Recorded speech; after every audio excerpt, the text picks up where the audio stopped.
I was born in 1933. I was raised in a small town in Pennsylvania.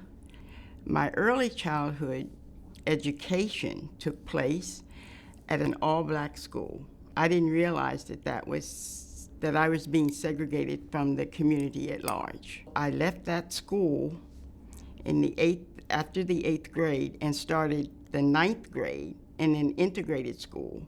And coming from the environment of an all-black school and going into an integrated school, that was was a big difference for me. In my senior year, there was a white student and I who were very close and friendly. She wanted to be a nurse and I wanted to be a nurse. So when it came time to, begin to talk to the counselors about getting your applications together and what all it would take to get you into school, she went to the counselor and she was given assistance in every way that she could. I sought the counselor out. And of course, his response to me was, "I don't know what I can do for you." He had no resources for me, none. And that ended it. I had to do it on my own. I applied to the hospital in Harrisburg. I lived in a town that was like 3 miles from Harrisburg, just a little suburb.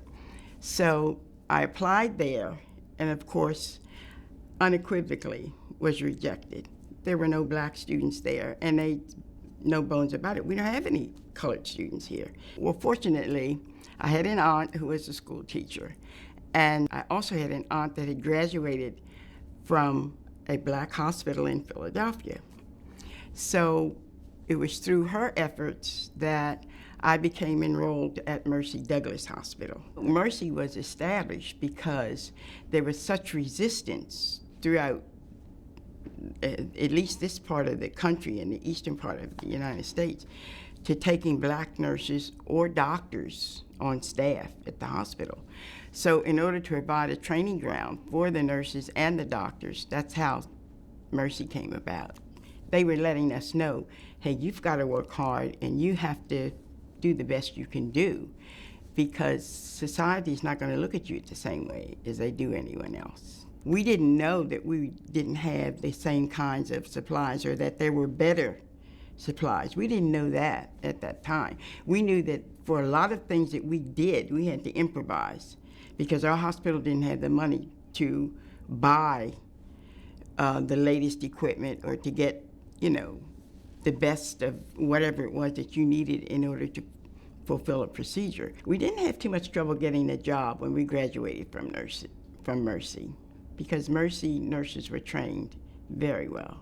But again, we were thrown into an environment where the white establishment had these black student nurses who we just weren't recognized as legitimate people. Of course, there was some staff who did not want to really work with you.